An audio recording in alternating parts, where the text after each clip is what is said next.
నమస్కారం, RN news కి స్వాగతం. హెడ్లైన్ చూద్దాం.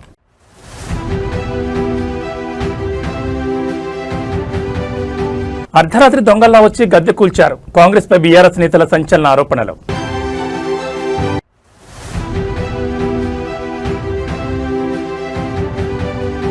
ప్రశ్నిస్తే కేసుల సామాన్యులను బెదిరించిన పోలీసులు. పుప్పాలకోట టోల్గేట్ వద్ద తీవ్ర ఉద్రిక్తత.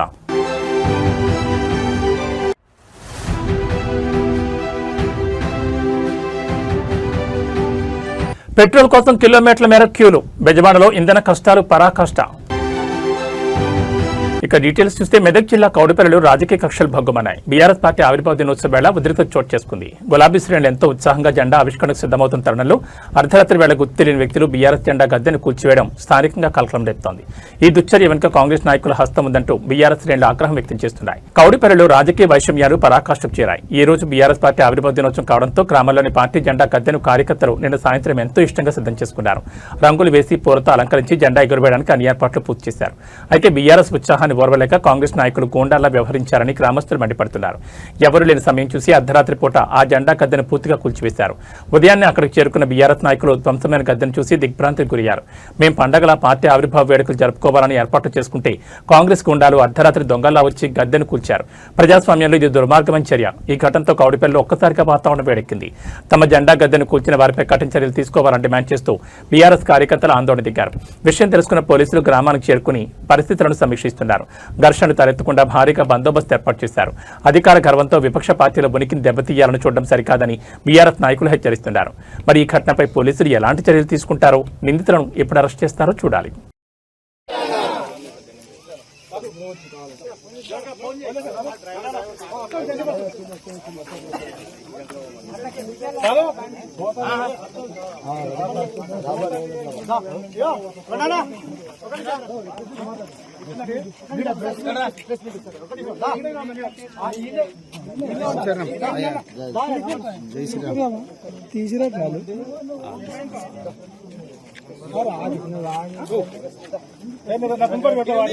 తెలంగాణ రాజకీయ ముఖ చిత్రాన్ని మార్చేసిన చారిత్రాత్మక ఘట్టానికి నేటితో 25 ఏళ్లు. దశాబ్దాల అణచివేత, దగాపడ్డ బతుకులు, వీటన్నిటికీ విముక్తి ప్రసాదించేందుకు సరిగ్గా 25 ఏళ్ల క్రితం ఇదే రోజున ఒక విప్లవం పురుడుపోసుకుంది.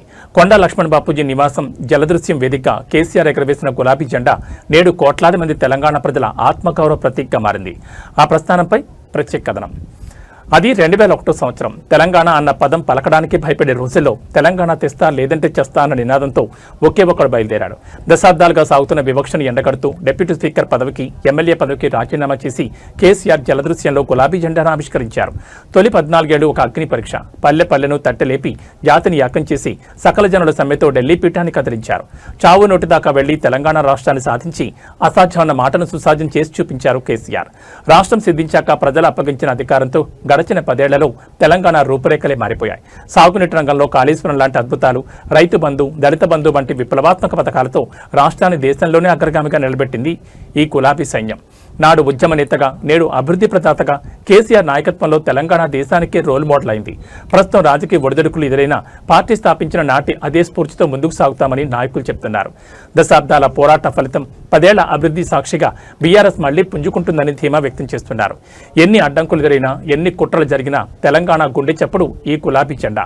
జలదృశ్యంలో మొదలైన ఈ ప్రస్థానం అప్రతిహాతంగా కొనసాగుతుందని ఆశిస్తూ పార్టీ శ్రేణులకు ఆవిర్భావ దినోత్సవ శుభాకాంక్షలు తెలుపుతున్నారు. దశాబ్దాలుగా దగాకు గురై, అన్యాయానికి గురై నెత్తురు మండిన ఒక జాతి ఎత్తిన జెండా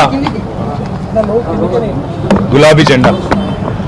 సరిగ్గా 25 సంవత్సరాల కిందట త్యాగాల పునాదుల మీద ఆనాడు తనకు అప్పుడున్న పార్టీ ద్వారా సంక్రమించిన డిప్యూటీ స్పీకర్ పదవికి, శాసన సభ్యత్వానికి, అట్లాగే పార్టీలోని రాష్ట్ర బాధ్యతలకు అన్నిటికీ కూడా గుడ్ బై చెప్పి తెలంగాణ రాష్ట్రం ఏర్పడితేనే, ఒక స్వీయ రాజకీయ శక్తిగా తెలంగాణ ప్రజలు ఎదిగితేనే ఈ ప్రాంత సమస్యలకి చరమగీతం పాడొచ్చు, శాశ్వతంగా ఈ ప్రాంతం గతంలో ఏదైతే సిరి సంపదలతో తొలతూగిందో అట్లా మళ్ళీ ఉద్భవించవచ్చు అనే ఆలోచనతో పెద్దలు కేసీఆర్ గారు ఆనాడు 25 వసంతాల కిందట పార్టీని ఏర్పాటు చేసి కొండా లక్ష్మణ్ బాపూజీ గారు ఇచ్చిన ఆశ్రయం జలదృశ్యంలో జెండా ఎత్తిన విషయం మీకు తెలుసు.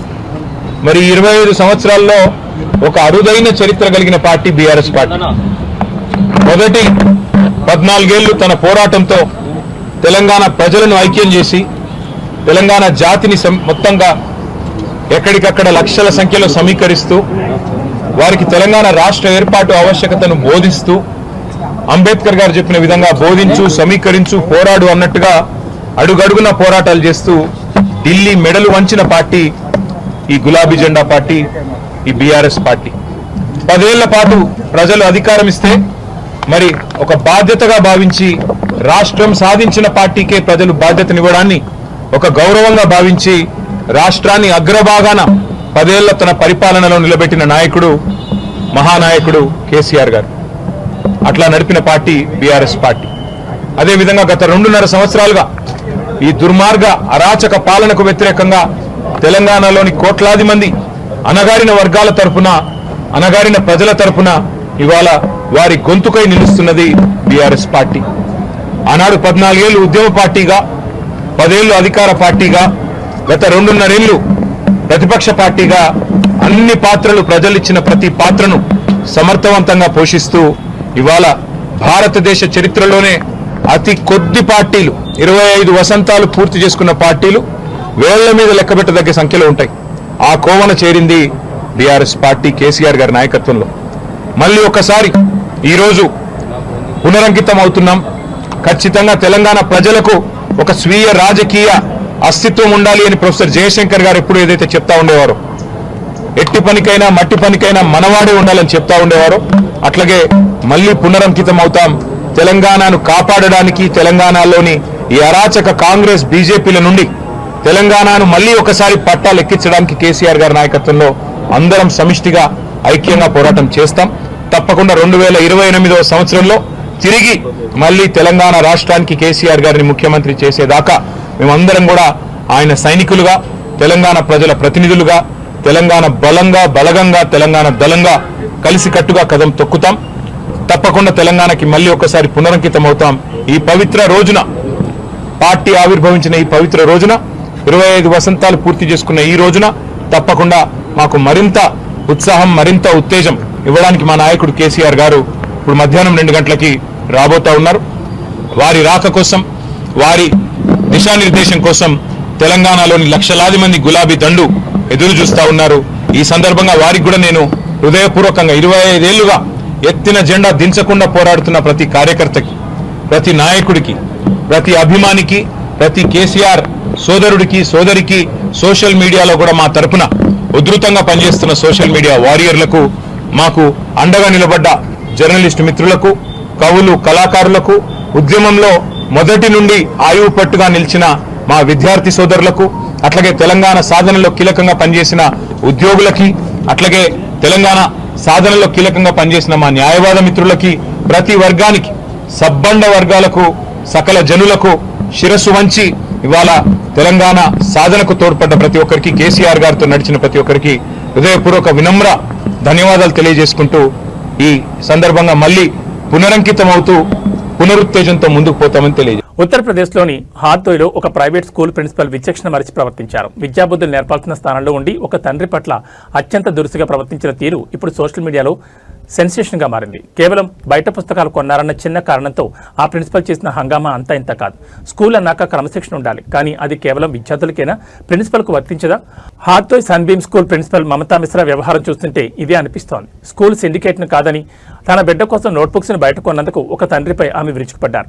తండ్రి ప్రశ్నిస్తుంటే సమాధానం చెప్పాల్సింది పోయి షటప్, గెటౌట్ అంటూ గట్టిగా అరుస్తూ అప్సభ్యంగా ప్రవర్తించారు. అంతేకాదు, అంతటితో ఆకుండా సదరు విద్యార్థిని స్కూల్ నుండి తీసేస్తానని, టీసీ ఇచ్చి పంపేస్తానని బెదిరింపులు దిగారు. విద్యను వ్యాపారంగా మార్చేసి తల్లిదండ్రులను దోచుకుంటున్నారని విమర్శలు వెల్లువెత్తున్నాయి.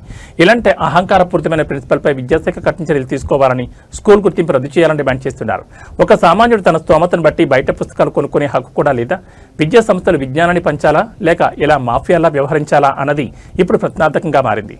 మరి అధికారులు స్పందించి బాధితులకు న్యాయం చేస్తారో లేదో చూడాలి.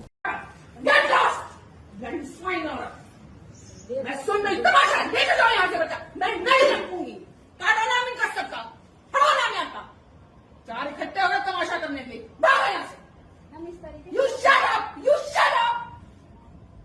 Shut up!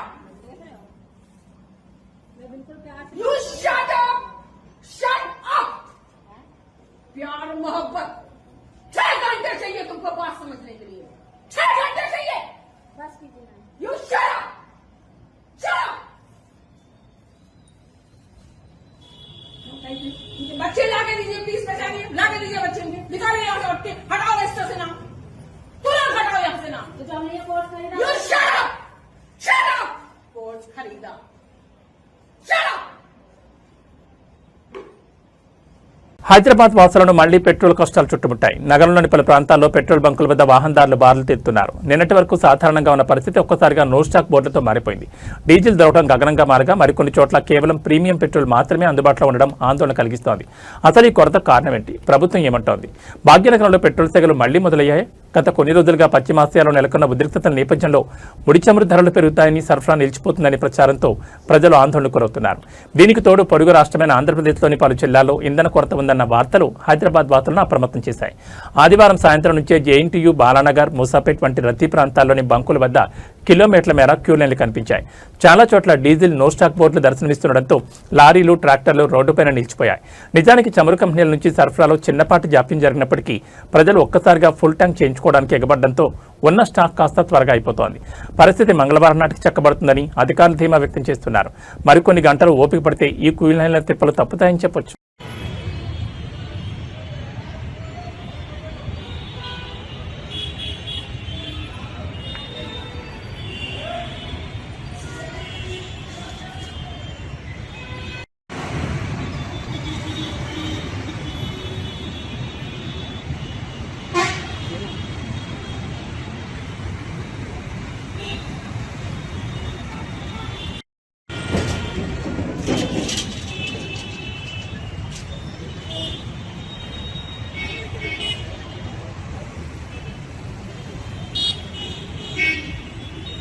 Hyderabad life line అయిన ఔటర్ రింగ్ రోడ్డుపై ఆదివారం ఉదయం తీవ్ర ఉద్రిక్తత చోటు చేసుకుంది. ముఖ్యమంత్రి రేవంత్ రెడ్డి కాన్వాయ్ కోసం పోలీసులు ట్రాఫిక్ను గంటల తరపున నిలిపేయడంతో వాహనదారులు ఆగ్రహంతో ఊగిపోయారు. గంటకు పైగా ఎండలో వేచి చూడలేక తిరగబడ్డ సామాన్యులను పోలీసులు కేసుల పేరుతో బెదిరించడం ఇప్పుడు పెద్ద ఎత్తున చర్చకు దారితీసింది. అది సామాన్యులు తమ వీకెండ్ ఎంజాయ్ చేయడానికి వెళ్లే సమయం. కానీ వారందరికీ చుక్కలు చూపించారు పోలీసులు. ముఖ్యమంత్రి రేవంత్ రెడ్డి ప్రయాణించే మార్గంలో భద్రత పేరుతో పుప్పాలగూడ టోల్గేట్ వద్ద వాహనాలను ఎక్కడికక్కడ నిలిపివేశారు. కిలోమీటర్ల మేర వాహనాలు ఆగిపోవడంతో చిన్నపిల్లలు, వృద్ధులు తీవ్ర ఇబ్బందులు పడ్డారు. సుమారు గంట దాటిన ట్రాఫిక్ క్లియర్ చేయకపోవడంతో సహనం కోల్పోయిన వాహనదారులు పోలీసులను నిలదీశారు. అయితే సర్ది చెప్పాల్సిన పోలీసులు ఎక్కువ మాట్లాడితే కేసులు పెట్టి లోపల వేస్తామంటూ వాహనదారులపై విరుచుకుపడడం మంటలు రేపింది. ప్రజాస్వామ్యంలో ప్రశ్నించే హక్కు లేదా అంటూ ప్రజలు పోలీసులతో వాగ్వాదం దిగారు. పోలీసుల తీరుపై ఆగ్రహం వ్యక్తం చేస్తూ వాహనదారులు వినూత్నంగా నిరసన తెలిపారు. వందలాది వాహనాలు ఒక్కసారిగా సుదీర్ఘంగా హారన్లు మోగిస్తూ తమ నిరసనను వ్యక్తం చేశారు. ఆ సౌండ్తో ఓఆర్ఆర్ పరిసర ప్రాంతాలు దద్దరిల్లాయి. వీఐపీ సంస్కృతిని దూరం చేస్తామని చెప్పే పాలకులు క్షేత్రస్థాయిలో ప్రజలకు ఇబ్బందులు కలగకుండా చూడాల్సిన అవసరం ఉంది. మరి ఈ హారన్ల నిరసన ప్రభుత్వం వరకు చేరుతుందో లేదో చూడాలి.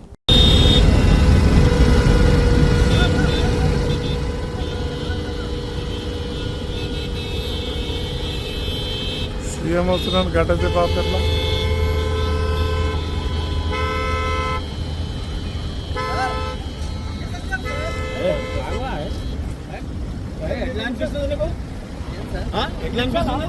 సార్ 10 minutes పైన అయింది సార్. ఆగాలే ఎవరి కోసం ఏంటి సార్ ఆగాలి? ఆగాలంటే ఆగాలే మళ్ళీ ఆగాలి సార్. సీఎం సార్ వస్తుండు మళ్ళీ నువ్వు ఎంతసేపు ఆపుతారు సార్ సీఎం సార్కి?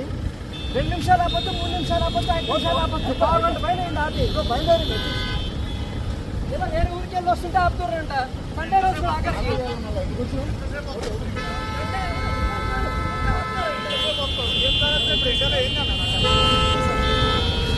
ఏసీలో ఉన్నారు, మేము ఎండలో ఉన్నాం. మాకు ఎక్కువ బాధ కావాలి. సార్ సార్ అందుకే సార్ అని మాట్లాడుతున్నాం సార్. అందుకే సార్ అని మాట్లాడుతున్నాం. రెస్పెక్ట్ ఇచ్చే సార్ సార్ అందుకే సార్ అని మాట్లాడుతున్నాం. మరి ఇంత ఘోరమా? గంటలు గంటలు అడుగుతున్నారు కదా, మీకెందుకు కోపం వస్తుంది? సీఎంకు చెప్పండి మళ్ళీ ఆ మాటలు.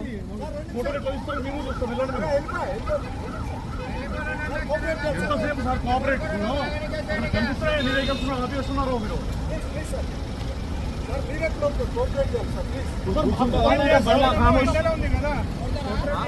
కూర్చుండాలి మళ్ళా తీసుకోపోయి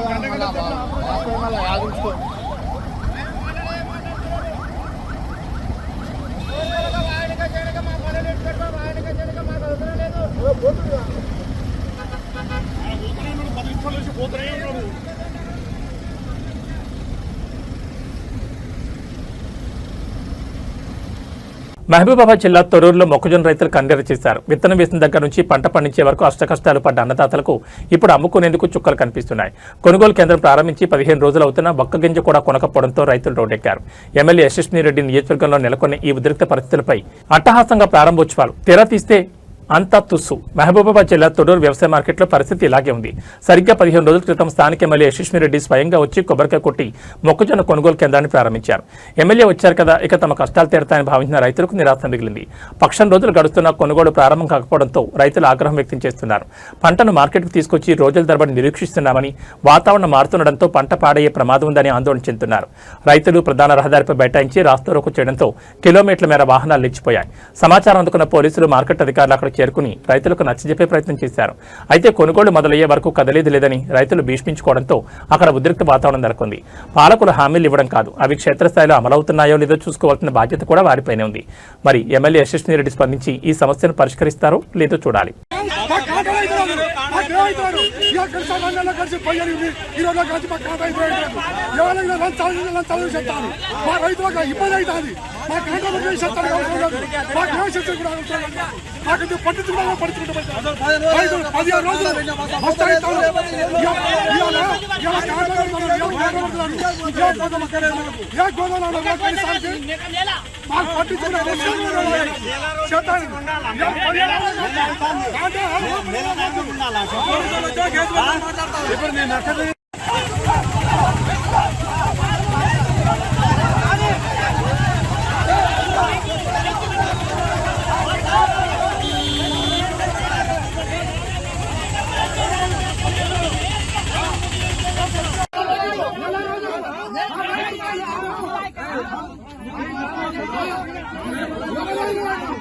సినిమా తెరపై చూసే హర్రర్ దృశ్యాలు నిజ జీవితంలో కనిపిస్తే ఎలా ఉంటుంది?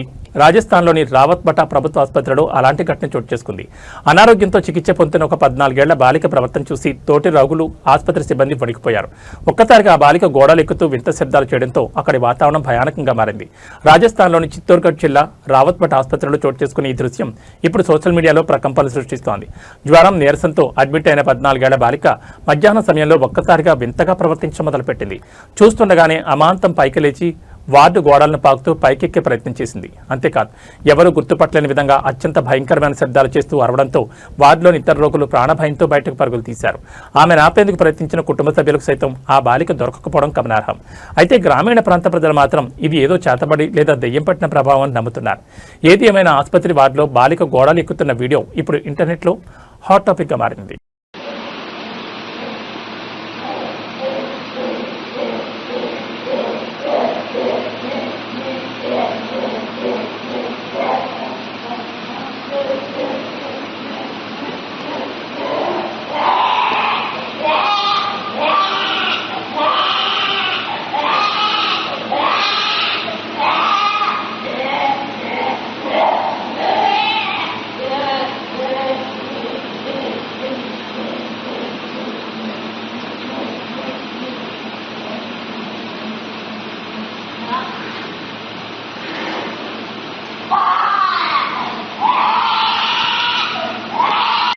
మహబూబాబాద్ జిల్లా తొర్రూరు వ్యవసాయ మార్కెట్ వద్ద ఉద్రిక్తత పరాకాష్ఠకు చేరింది. నెల రోజులుగా ఆకలి దప్పలతో పంటను కాపాడుకుంటున్న రైతుల సహనం నశించింది.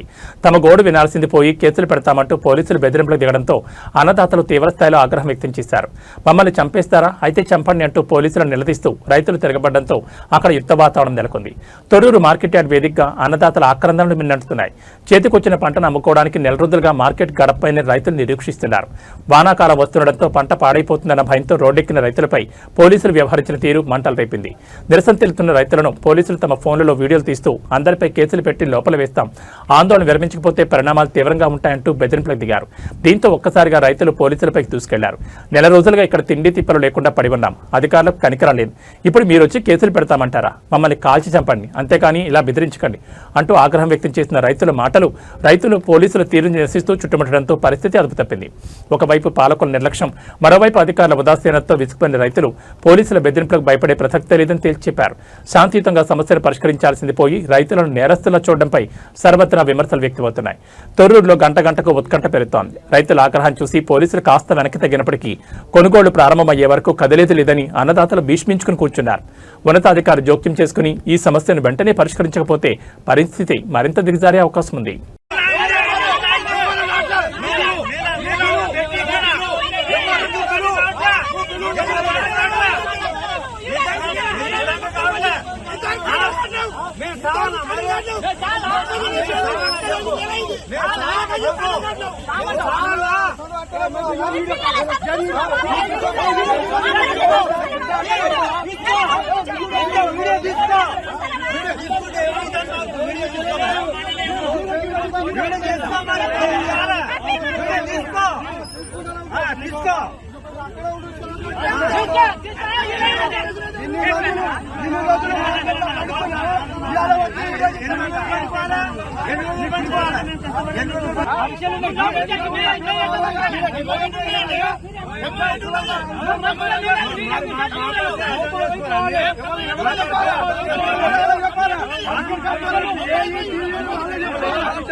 తెలంగాణలో ప్రజాపాలన సాగుతోందని ప్రభుత్వం చెబుతున్నా క్షేత్రస్థాయిలో అన్నదాతల పరిస్థితి మాత్రం దయనీయంగా మారింది. ముఖ్యంగా మొక్కజొన్న రైతులు పడుతున్న ఇబ్బందులు వర్ణనాతీతం. నాగర్ కర్నూలు జిల్లా తాడూరు PSCS కేంద్రం వద్ద రైతులు తమ వంతు కోసం రోజుల తరబడి నిరీక్షిస్తున్నారు. అక్కడ పరిస్థితి ఎంత దారుణంగా ఉందంటే మనుషులు ఉండలేక తమ చెప్పులను రాళ్లను లైన్లో పెట్టి ఎదుర్కొడాల్సిన దుస్థితి నెలకొంది. అది ఒక ప్రభుత్వ కొనుగోలు కేంద్రం. కానీ చూస్తుంటే ఏదో శరణార్థి శిబిరంలా కనిపిస్తోంది. నాగర్ కర్నూలు జిల్లా తాడూరులో మొక్కజొన్న రైతులు పడుతున్న కష్టాలు చూస్తే ఎవరికైనా కన్నీళ్లు రాక మానవు. కొనుగోలు ప్రారంభం కాక అధికారులు పట్టించుకోక రైతులు రోడ్డుపైన నిద్రాహారాలు మానేసి పడిగాపులు కాస్తున్నారు. వందలాది మంది రైతులు రాత్రి వేళలో కేంద్రం మధ్య పడుకుంటున్నారు. ఎండకు ఎండుతూ వానకు తరుస్తూ తమ పంటను కాపాడుకుంటున్నారు. కనీసం గన్ని బ్యాగులు కూడా ఇవ్వడం లేదని అధికారులే వాటిని దొడ్డిదారులు బ్లాక్ మార్కెట్ తరలిస్తున్నారని రైతులు తీవ్రస్థాయిలో ధ్వనిస్తున్నారు. ఇది ప్రజాపాలన కాదు, దొంగ పాలన. గత ప్రభుత్వంలో కనీసం పంట అమ్ముకోవడానికి ఇన్ని తిప్పలు పడలేదు. రోజుకు 100 మంది రైతులం ఇక్కడే తిండి లేకుండా పడుకుంటున్నాం. ఒక్క అధికారి కూడా వచ్చి మమ్మల్ని పలకరించడం లేదు. తాడూరు రైతుల ఆవేదన టోకెన్ల జారీలో జరుగుతున్న జాప్యానికి నిరసనగా రైతులు తమ చెప్పులను రాళ్లను వరుసలో పెట్టారు. మనుషులు నిలబడే ఓపిక లేక ఎలాంటి వినూత్న నిరసన దిగారు. వాతావరణం మారుతుండడంతో ఎప్పుడు వర్షం పడి పంట తడిసిపోతుందోనని ప్రాణ సంకటంలో ఉన్నారు. అన్నం పెట్టి అన్నదాతను ఇలా రోడ్డు మీద పడేయడం న్యాయమేనా అని రైతులు ప్రభుత్వాన్ని సూటిగా ప్రశ్నిస్తున్నారు.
ఏ ఊరికి ఆ ఊరికి ఇవ్వాలి సంతులు.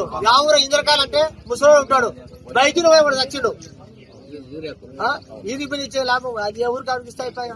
2 లారీలు ఒక ఊరికి పంపించాం తీసుకుంటాం. ఊళ్ళో పెద్ద మంచి ఉంటే వాడు పెద్ద మంచి ఉన్నాడు, వాడే తెగప్ప మాకేం దొరుకుతుంది. దొంగతనం 500 సంచిస్తా ఉంటాడు. ఏం చేస్తాం?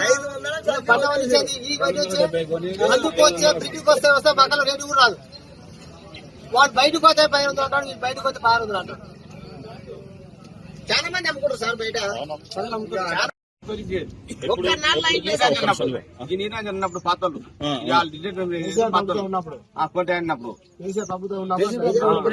వాళ్ళప్పుడు మంచిగా వేసేది. ఇద్దరు అయ్యారు ఇక్కడ అంత ఇంతమంది ఒక్కనాడు కనిపించలేదు సార్. సంతలోకి వస్తే అప్పుడు సంతలు తీసుకొని వెళ్ళిపోయేది. 20 రోజులకి ఇచ్చే ఉంది సంతలు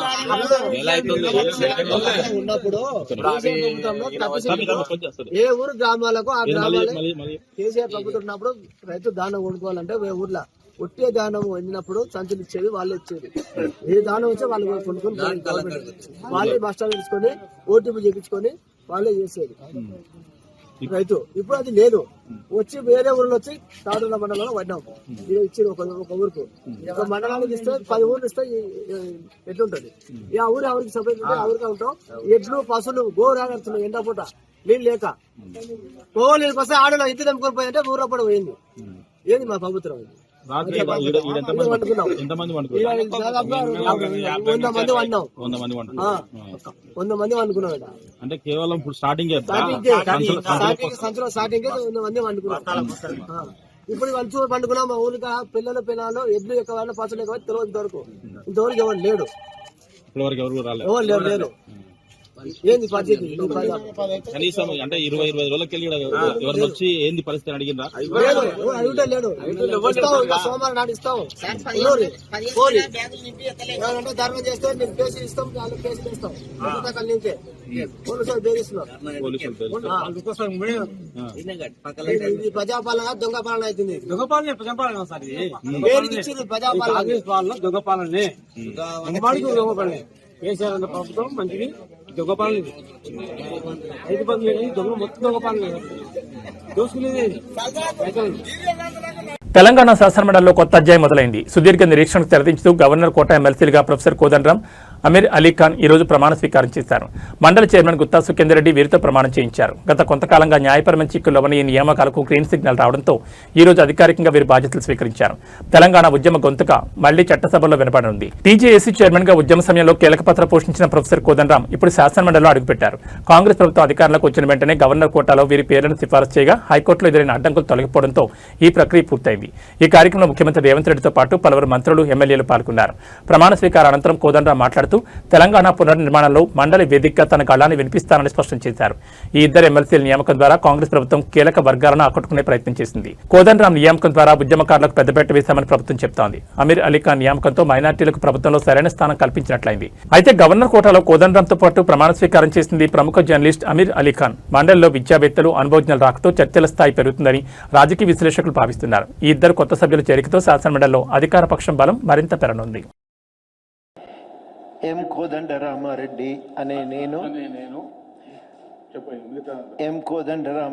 అనే నేను శాసన పరిషత్తు సభ్యునిగా నామనిర్దేశం అయినందున శాసనం ద్వారా నిర్మితమైన భారత రాజ్యాంగం పట్ల నిజమైన విశ్వాసం, విధేయత చూపుతానని, భారతదేశ సార్వభౌమాధికారాన్ని, సమగ్రతను కాపాడుతానని, నేను స్వీకరించబోయే కర్తవ్యాన్ని శ్రద్ధాసక్తులతో నిర్వహిస్తానని పవిత్ర హృదయంతో ప్రతిజ్ఞ చేస్తున్నాను.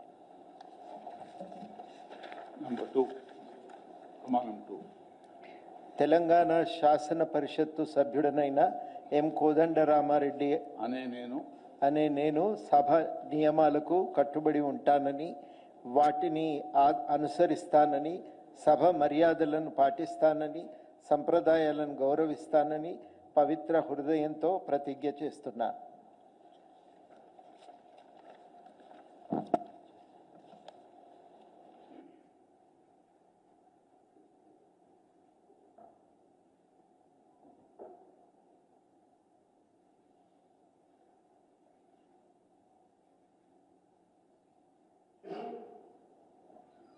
శ్రీ మహమ్మద్ అజీజుద్దీన్ అజారుద్దీన్ గారు.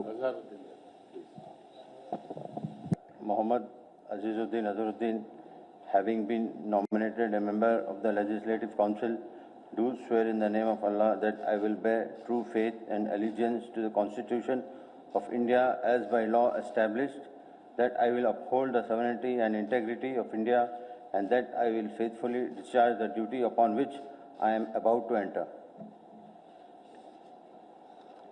I, Muhammad Azizuddin Azharuddin, member of Telangana Legislative Council, do swear in the name of Allah that I shall abide by and follow the rules, observe the etiquette and respect the conventions of the House.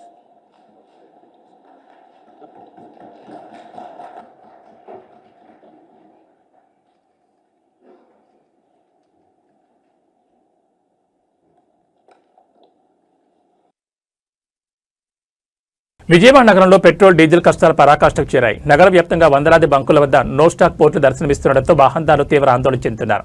Petrol అందుబాటులో ఉన్న కొన్ని బంకుల వద్ద కిలోమీటర్ల మేర క్యూలైన్లు కనిపిస్తున్నాయి. అసలు ఈ పరిస్థితి కారణం ఏంటి? ప్రభుత్వం ఏమంటోంది? MG road, Benz circle, Ramavarappadu మరియు ఆటోనగర్ వంటి ప్రధాన ప్రాంతాల్లో బంకులు మూతపడ్డాయి.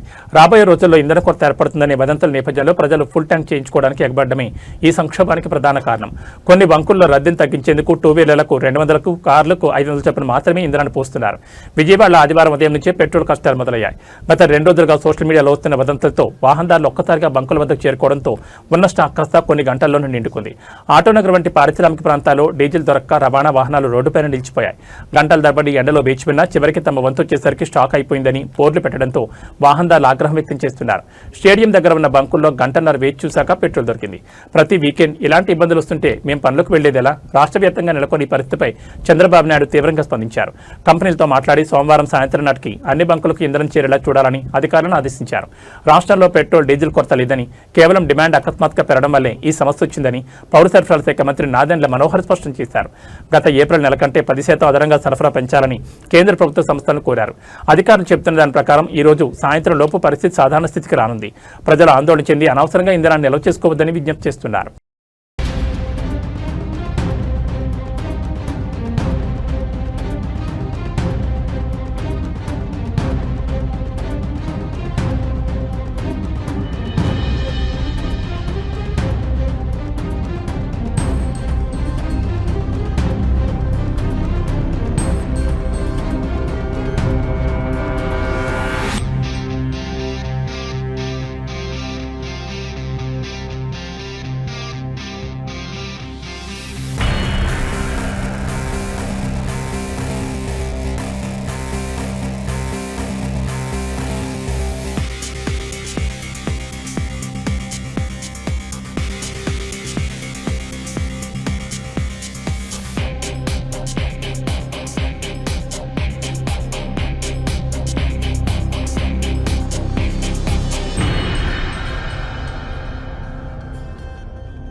ఏబీ బులెటిన్ విశేషాలు. నమస్కారం.